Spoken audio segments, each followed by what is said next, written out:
Hello there, Truth here with a game review. This time it is Luigi's Mansion for the GameCube. I have a game walkthrough of this, just like pretty much all my other reviews, and I will put a link in the description, just like all my other reviews. Now let's get this review started. Luigi's Mansion is a 3D adventure game.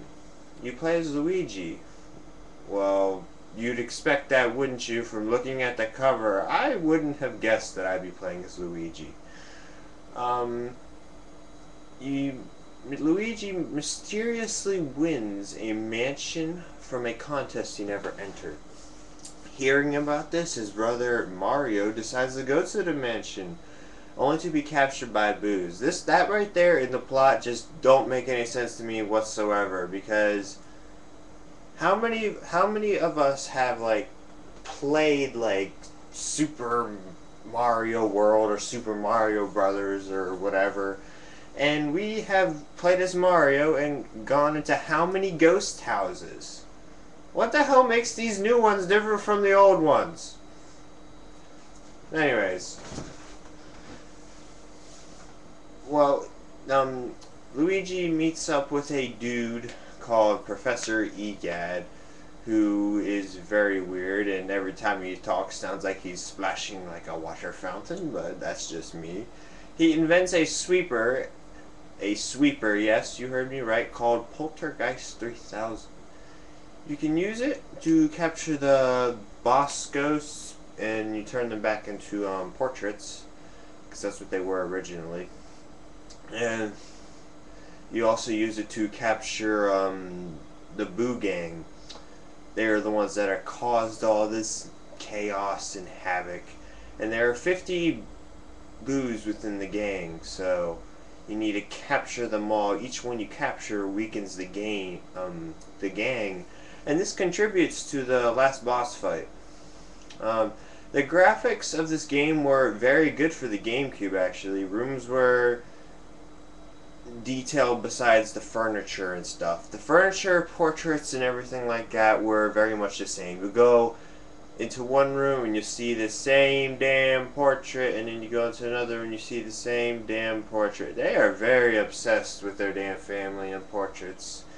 It's just not very good, nice to look at. Also, in each room there are like puzzles to solve, and they were like very fun. I enjoyed some of the gimmicks. My favorite gimmick was like where you had to look through the telescope and had to shoot the stars at the moon, because I like that one so much, because I'm like I guess you can say a fanatic of like space games and just generally space and stars and stuff like that. Also in each room there's treasure. You collect all this treasure, and at the end of the game, when you beat the King Boo, it all gets added up, and you will be giving a rank of how much you collected. They are letter ranks, with like A being the best. So with that, it gives some replayability to the game. I'd probably have beaten the game like around 11 times, just to see what the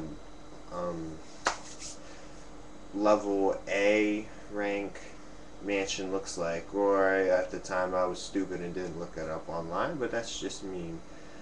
Each time you go through the game, it's generally much shorter, because you know how to get through it really quickly. If you are fast enough, you can get through this game in like 2 hours or something like that. I think I've gone through it within like 2 hours or less before. In fact, I completed the whole Let's Play of this game in 1 day.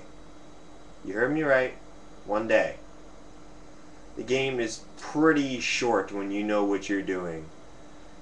Pretty short. I got this game off eBay for like about $15. So that was definitely worth it. I see about like $30, $40 worth of content in this game. So it's definitely worth a buy if you are definitely a fan of like Mario Brothers and stuff like that. Because this is I believe the second game that Luigi has been like the main character. So it's worth a buy, but what's my score? My score is going to be, drum roll, I need to insert a drum roll here, a 7 out of 10.